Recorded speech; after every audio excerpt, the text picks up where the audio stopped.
অনুভূতি প্রকাশের পূর্বে ছোট্ট একটি গল্প বলতে চাই। 1972 সালের শুরুর দিকের একটি গল্প।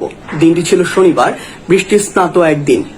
সেই বৃষ্টিকে উপেক্ষা করেই শত শত প্রবাসী বাঙালি ছুটে চলেছে সেন্ট্রাল লন্ডনের দিকে। সবার উদ্দেশ্য হোটেল ক্ল্যারেজ, কারণ সেদিন রয়টার্সের শিরোনামে এসেছে শেখ মুজিব লন্ডনে। শুধু বাঙালিরাই নয়, শুধু লন্ডন থেকেই নয়, অসংখ্য প্রবাসী ছুটে আসছিলেন ম্যানচেস্টার থেকে, বার্মিংহাম থেকে। সেই সকালবেলা ছুটে এসেছিলেন তৎকালীন ব্রিটিশ প্রধান বিরোধী দলীয় নেতা হ্যারল্ড উইলসন। তিনি বঙ্গবন্ধুকে প্রথম মিস্টার প্রেসিডেন্ট বলে সম্বোধন করেছিলেন।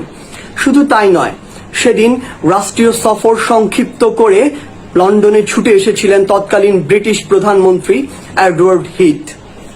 বিকেল 5টায় 10 নম্বর ডাউনিং স্ট্রিটে বঙ্গবন্ধুকে সম্মান জানাতে বঙ্গবন্ধুর সাথে বৈঠকে বসেছিলেন।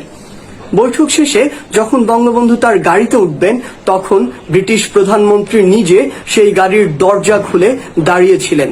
যতক্ষণ না বঙ্গবন্ধু গাড়িতে উঠছিলেন ততক্ষণ পর্যন্ত। এই ঘটনার পর পুরো পৃথিবীতে শোরগোল পড়ে গিয়েছিল। পুরো পৃথিবীর মিডিয়া এক হয়ে যখন এডওয়ার্ড হিথকে জিজ্ঞাসা করেছিলেন তিনি সকল প্রথা রীতিনীতি ভেঙে এই কাজ কেন করলেন, তিনি উত্তরে বলেছিলেন, আমি জানি আমি কাকে সম্মান জানিয়েছি, আমি জানি কাকে কতটুকু সম্মান জানাতে হয়। তিনি কোনো সাধারণ মানুষ নন, তিনি একটি জাতিকে মুক্তিদাতা, এক মহান বীর। তাকে সম্মান জানাতে পেরে বরং আমরাই সম্মানিত।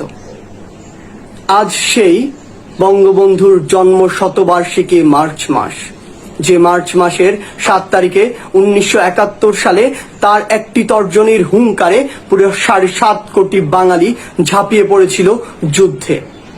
যুদ্ধ শেষে ছিনিয়ে এনেছিল স্বাধীন দেশের স্বাধীন পতাকা। অনেকে বঙ্গবন্ধুর সেই ভাষণকে আব্রাহাম লিঙ্কনের গেটিসবার্গের ভাষণের সাথে তুলনা করে থাকেন, কিন্তু আমি কখনো সেই তুলনা করিনি। কারণ যে ভাষণ স্বাধীনতার 50 বছর পরেও যে ভাষণের প্রতিটি শব্দ আমাকে শিহরিত করে তোলে, সে ভাষণ পৃথিবীর অন্য কোনো ভাষণের সাথে তুলনাযোগ্য হতে পারে না।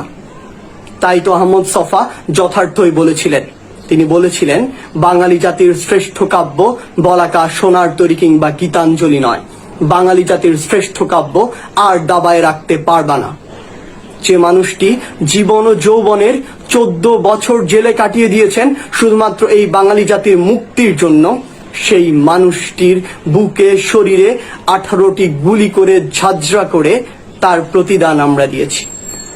এতটাই অকৃতজ্ঞ বাঙালি আমরা।